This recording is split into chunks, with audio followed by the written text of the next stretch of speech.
राजेश 40 साल का अनुभवी ट्रक ड्राइवर महीनों से हाईवे पर सामान ढोता आ रहा था।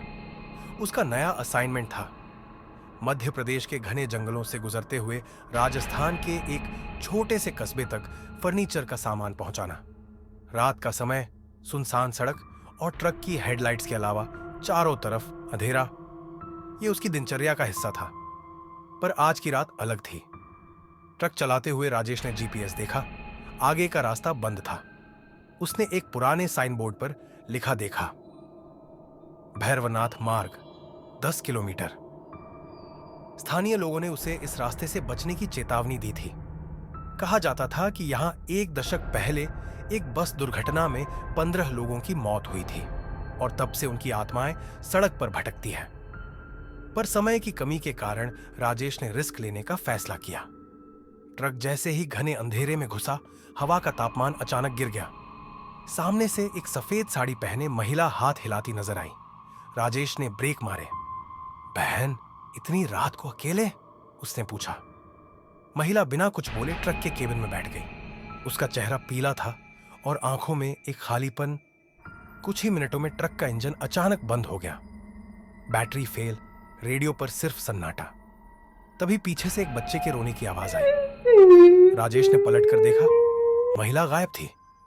उसकी सीट पर खून के धब्बे और एक पुराना गुड़िया पड़ी थी। बाहर कोहरा इतना घना हो गया कि सड़क दिखनी बंद हो गई। राजेश को याद आया, स्थानीय ड्राइवरों ने बताया था कि उस दुर्घटना में एक गर्भवती महिला और उसका 5 साल का बच्चा भी मारे गए थे।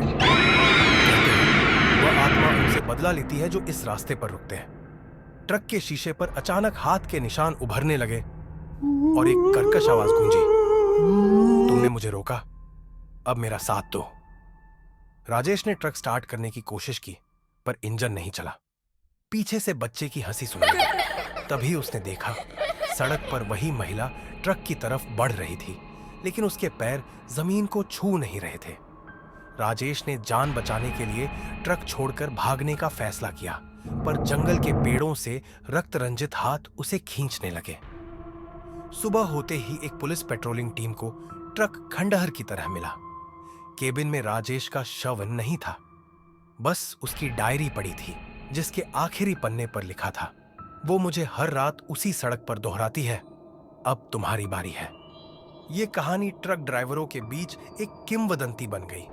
कहते हैं, अगर कभी आप रात में भैरवनाथ मार्ग से गुजरे और कोई सफेद साड़ी वाली महिला हाथ हिलाए, भाग जाओ,